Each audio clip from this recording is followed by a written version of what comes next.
All right, well, we are going to talk about the NFL this half hour. Of course, the draft, now that we are through all 257 picks. ESPN football analyst and former NFL player Sam Acho joins us with the big storylines. Sam, good morning. It's great to have you looking fresh in that pink coat this morning. So let's go ahead and start with the University of Colorado quarterback Shedeur Sanders, the son, of course, of NFL great Deion Sanders, once projected to be a top 5 pick, eventually selected in the 5th round. Why do you think he slipped so far? He slipped so far because Shedeur Sanders is confident, borderline cocky, and I think a lot of the NFL general managers and even head coaches didn't like that. He actually turned down a couple interviews during the draft process saying, hey, I know I'm only going to go to these certain teams. Well, some of those teams didn't like the way that he was going about the process, and so that cockiness or confidence or feeling that maybe they can't control him per se, the fact that he doesn't really need football, I think left a bad taste in the mouths of certain general managers. But as you know, there's a flip side to that confidence, right, which is so important for professional athletes. How do you think he can use this to fuel his fire, and what does he bring to the Cleveland Browns now?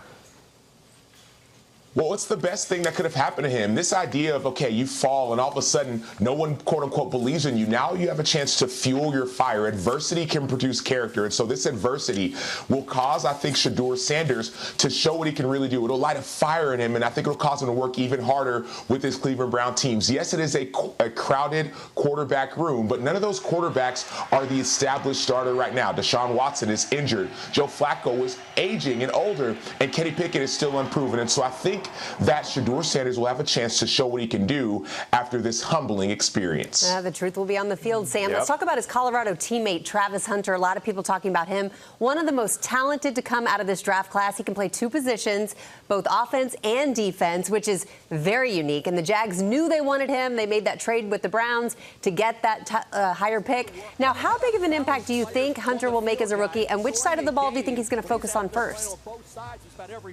The answer is both. I think he'll play both sides of the ball, and the impact will be immediate. Why do I say that? Most times when you get drafted, I remember when I got drafted, I talked to the head coach, the general manager, and I played defense, so I talked to the defensive coordinator. But when Travis Hunter got drafted, he talked to the head coach, the general manager, the offensive coordinator, and also the defensive coordinator. The Jacksonville Jaguars traded their 2026 first-round pick in order to move up to go get Travis Hunter. Travis Hunter was the best defensive player in college football last year. He also won an award as the best receiver, and so I think he'll get a chance to play both. Their general manager for Jacksonville is a 34-year-old, younger when it comes to NFL, so he's used to thinking outside the box. And you're going to see Travis Hunter, I believe, be dominant on both sides of the ball starting early. Okay, Sam. So which NFL team got the most out of the draft and could see that improvement right away?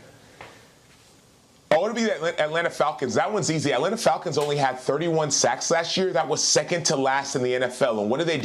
They drafted 2 edge rushers in the first round. And yes, they made some trades, but I'm excited about the second guy they drafted, a guy named James Pierce. He's a 6'5", 245-pound outside linebacker out of Tennessee, but he ran a 4.4 40. So he's got extreme speed. He's got great length and great confidence. They also got a player out of Georgia. So those 2 edge rushers will make an immediate impact for a team that has an offense, has a quarterback in Michael Penix Jr. They have just struggled on the defensive side of the ball. The NFL already getting us excited about the next season. Sam Acho, thank you so much. Gio runs a 4.4 42. Yeah. 44 seconds. It takes a little bit. Let's see it, Gio. Let's go. Thank you, Sam. You're the best.